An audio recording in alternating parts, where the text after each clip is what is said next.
This is Kings River Life magazine, and we are chatting with mystery author Robin Burcell. Tell us about your most recent book that's out. The most recent book that's out is called The Last Good Place.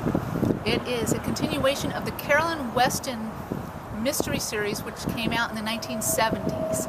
And Carolyn Weston wrote, the first book was Poor Ophelia, and that book and that series was actually the basis for the TV show The Streets of San Francisco. Oh, wow.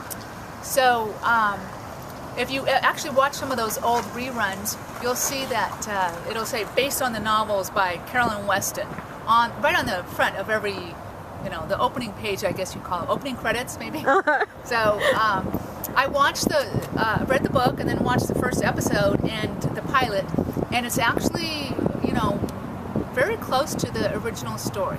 That's nice. So she invented, I guess you could say, her main characters are Al Krug, the wizened old cop, and Casey Kellogg, who is the young, hip, college-educated rookie cop, and who's a brand new detective. And her series actually took place originally in Santa Monica. So, as you know, The Streets of San Francisco took place in San Francisco, right?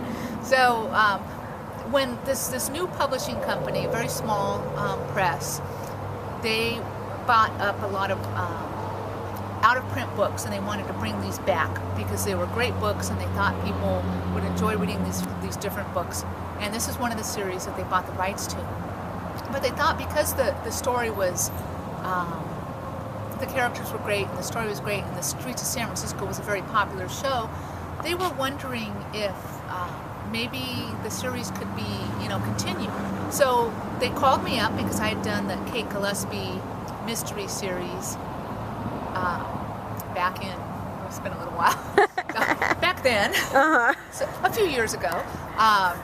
And that book, the first was Every Move She Makes, and it was about the first female officer for San Francisco PD. So they knew I had the Streets of San Francisco experience, so to speak, and said, would you be interested in continuing the series? So I read the books, and I thought, I think I could do this, but I'm not sure I could do 1970s. That's, I lived during the 70s, yes. This was a couple years ago, right?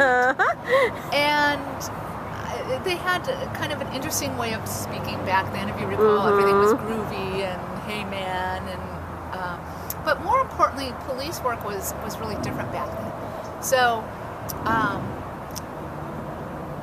there was a lot of, women weren't in, very rare to have women working in police, right? And there was a lot of police brutality that was sort of a given in the day.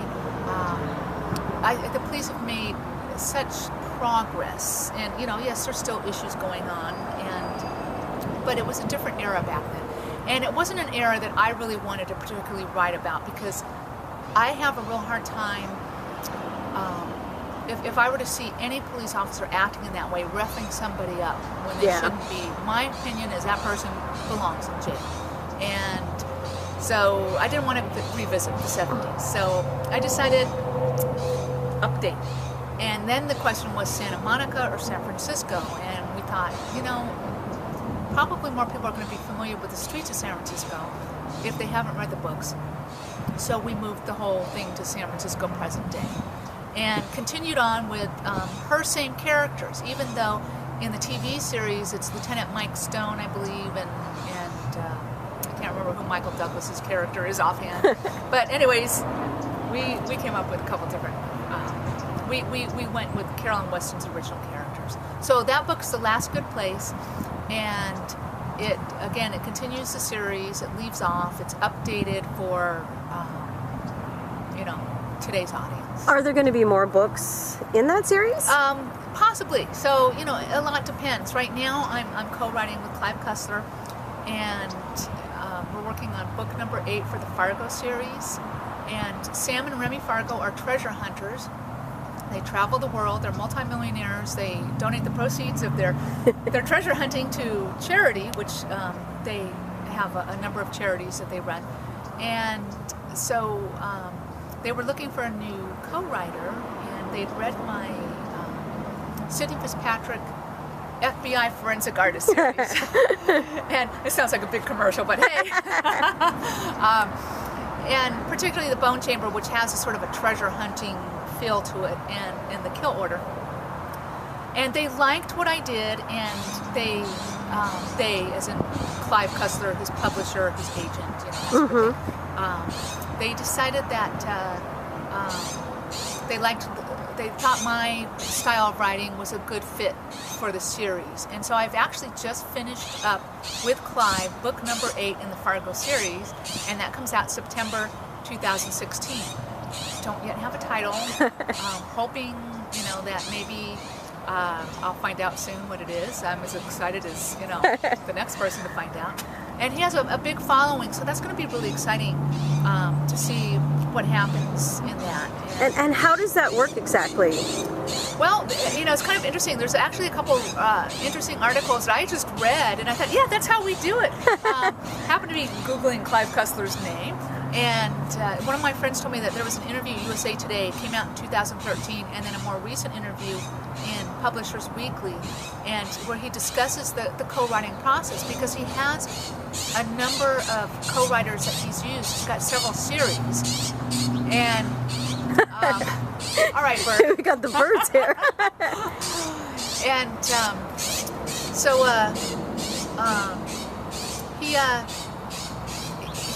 we sit down. We met. I flew to Arizona. Oh, that's cool. And we sat down together, and we kind of discussed different possibilities. And I did some homework on where would be cool places to look for treasure. Or, you know, he apparently already had some all ready to go. And so he wanted to explore what would happen if you found King John's long lost treasure. King John, King Richard, you know, from Robin Hood and all that fun stuff.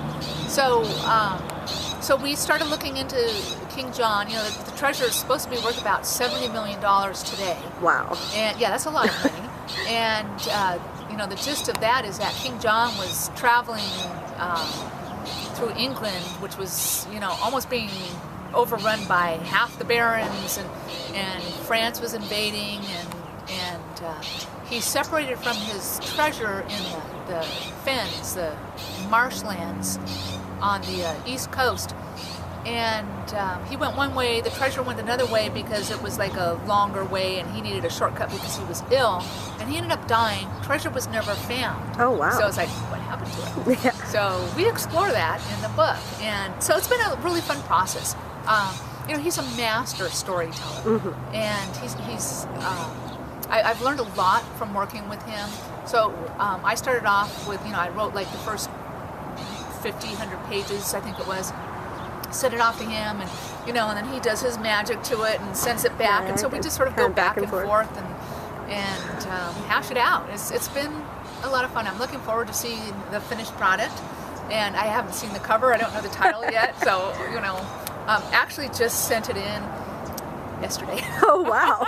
So it's you know, very new and exciting still to me. So yeah, at least my part. So we'll see what happens when I, you know, get it back from him. Well, that sounds exciting. It's very exciting. I'm definitely looking forward to it. So where can everybody find you online? You can find me at robinburcell.com and on Facebook and Twitter. What's your Twitter? It's at Robin Burcell. Oh, pretty simple to remember there. And the same with Facebook, Robin Burcell Author on Facebook. All right, well, thanks so much for chatting with us. Thank you very much.